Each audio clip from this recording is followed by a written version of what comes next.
Hi there, and welcome to the Living Greatly channel with me, Anna McKinlay. So, I want to talk with you actually in this episode about something that just keeps coming up in the conversations I'm having with people and with my clients. And it's often linked to feelings of overwhelm and having too much to do and not enough time, and so on and on. It's this thing we call perfectionism. And look, perfectionism has been a thing for a long time. It's been around for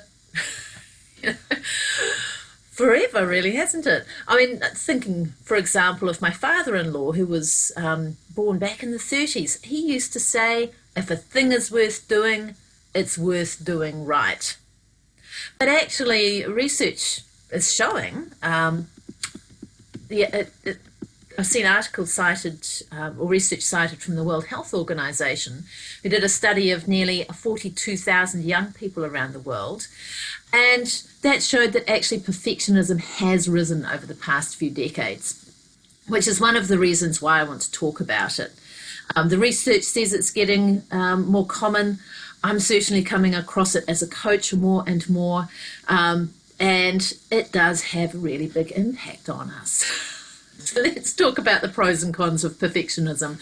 Now, big share, I'm a recovered perfectionist. I admit it.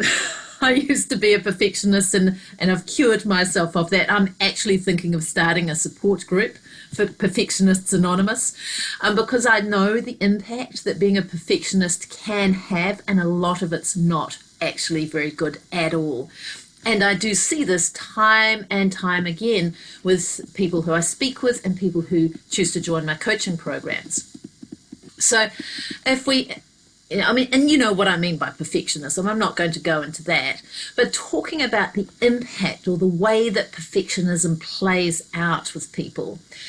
Perfectionists broadly fall into two categories, and you can actually have a foot in both camps as well. I know I certainly used to. The first camp is the person who really is a perfectionist in that I am striving for excellence. I'm striving for what I do to be perfect. Only the best will do. And I just want it to be as good as I can possibly get it. Which, sounds really good on the face of it, because that motivates us to put in the effort, to strive for excellence. And it is motivating. And it sounds cool too, right? Excellence. I like the sound of that. But the downside is that when we're striving to achieve perfect, nothing we do in real life is ever going to be good enough for us. Because perfect, it's sort of like the pot of gold at the end of the rainbow. We can get close, we can move in that direction, but we never actually get there. We will always find something that we could improve on or that we could do better next time. In other words, perfectionism is an unachievable goal. And so as the perfectionist who's setting that bar for ourselves, we're always going to fall short. It's massively disempowering. We're basically setting ourselves up to fail with everything that we set out to do. And our mind knows that we're going to fail. It knows that we're never quite going to get there. It can be really, really disempowering. So we can get very hard on ourselves about that, and it can get us into a cycle of focusing on the failure, right? So that's the first group, is we're striving for excellence, but recognizing while that's motivating, it actually does set us up to fail. The second group, sort of coming at it from a slightly different perspective. From the second group, it's that not being perfect is a kind of failure, and I'm striving to be perfect because I'm striving not to fail. But again, for the same reasons, that is an unachievable goal, because perfect, that pot of gold at the end of the rainbow, if failing for us is not achieving perfect, then we're always going to fail. We're never quite going to measure up. We are again setting ourselves up. And we will never, when we come at things from that perspective, we are never going to feel good enough. We're constantly going to feel that we're falling short, no matter how hard we try. You can see the impact of this, right? So, and again, that's associated with things like low self-esteem, anxiety, and depression. In fact, when I was researching for this podcast, I came across a study from 2018 by the Harvard Business Review, where they actually did a meta-analysis of research into perfectionism going back 4 decades and across around 25,000 people, which was really quite interesting because, you know, from a business point of view, and the HBR, they're writing for employers, but really this applies to all of us, right? Employers, you know, you'd think, well, it's a good thing to hire perfectionists because they'll be motivated and because they'll want to work hard to achieve the good result and all of that kind of thing. And the HBR study found that, well, yes, you do get those results on the first group, those who are striving for excellence. But actually, perfectionism is not strongly correlated with performance. There is no indication in any of the research that perfectionists perform any better than anybody else. But there is also quite a high downside. So perfectionists are found are more likely to set inflexible and high standards, tend to be overly critical of themselves, and to hold an all or nothing mindset about performance. It's either perfect or it's a failure. So we get very, very hard on ourselves, and as I was saying, setting ourselves up to fail. And when we're in that kind of mindset, what can happen is we get into what's called a fixed mindset, where our feelings of self-worth are dependent on performing perfectly. And if perfection is, you know, never really achievable in the real world, that's very, very unhealthy for our sense of self-esteem. So it won't surprise you to hear that studies have found that perfectionists have higher levels of stress, are much more prone to burnout, and have higher levels of anxiety. Right? So bottom line, perfectionism, while it can sound cool, does not lead us to perform better and comes at a high cost in terms of self-esteem and our mental health. So, you're motivated to look for an alternative? What is the alternative? Well, perfectionism is basically a set of beliefs. It's an approach to life that's based on our thinking and our beliefs, and beliefs along the lines of what are the consequences of less than perfect. Less than perfect means failure, it's not good enough. Well, that's just a belief. Our beliefs about what success and failure means. Success means perfect, failure means less than perfect. That's just a belief. Beliefs about what other people will think. If I don't do it perfectly, then, you know, people will see me as being not good enough. That's, again, just a belief, and so on. And we've got to remember that beliefs are simply thoughts that we've thought a lot. They are not necessarily true. In fact, most beliefs are just beliefs. They're different from objective truth.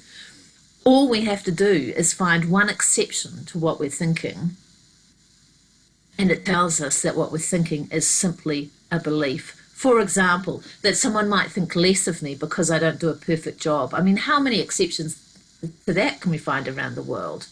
They're all over the place, right? So recognizing that our beliefs are just beliefs means that we have the power to change it. You can choose to actually foster and nurture and choose a different belief. So I'm pretty passionate about this because years ago, perfectionism for me, and as I said, I had a foot in both camps. I failed if I wasn't perfect and I was striving for excellence. And over time, that contributed to significant burnout, to depression. It had a massively negative impact on me, on my mental health, and flow-on effects for my family. So since then, I have turned my beliefs around, and doing that, it's really interesting. It's enabled me to accomplish so much more. Partly because by diffusing the perfectionism beliefs, a lot of the fear of failure and a lot of the fears around not being good enough that I had been carrying around like a ball and chain for my life was tied to my perfectionist tendencies, and I was able to let those fears go. And as a result, I've been able to take more action, do more things, have a much more interesting life, and enjoy a lot more success than was otherwise the case. And I've seen similar shifts in clients as well who choose to shift their perspective. around the whole it has to be perfect thing and replace that with kinder, more resourceful beliefs. But I'd like to share with you right now one of the tools that has been particularly powerful for me, and it's a really simple mantra, a new mindset, a new perspective on this. In fact, there are two that I'd like to share with you. The first one is that perfection is not a destination. It's not. The world's constantly changing. We're finding new things. We'll always find things that we could do better. Perfection is not a destination, it's a direction. And just like north, absolutely head north. Just don't expect yourself to ever get there. Right? Think of it as a direction, not a destination. And that enables us to still, strive to do a great job, but without getting stuck in I have to achieve excellence. But another one, and this is my personal favorite, this is life-changing if you suffer from the perfectionism drive. 3 words for you. Done beats perfect. It's a super simple mantra which will get you out of fear of failure, out of the perfectionism trap, and into taking action that moves you forward. And remembering that when we're in action, there's no room for fear because our brain's too busy taking action to have the bandwidth for the fear that otherwise would hold us back. Done beats perfect is a very simple mantra. It originated, as I understand it, in Silicon Valley. I figure if it's good enough for those IT people in Silicon Valley, it's good enough for me and my business. And it has been completely liberating because this attitude, what it allows us to do for someone, for an entrepreneur, business owner like myself, this simple mind shift gives you permission to be creative. It gives you permission to experiment, to put things out to the market as a beta or just simply to get feedback, right? Rather than trying to get things 100% of the way first, which is basically not possible, right? We need that feedback, that interaction, that continual improvement to be able to actually get into action and to innovate. And that's what this mantra has enabled me to do and others who I work with. Get into action, take more action, and create momentum around it. Okay? And as I talked about, because action trumps fear, it enables you to overcome blocks that might previously have been paralyzing. So I'm sharing this with you because I took the long, slow, and painful route to learn this stuff.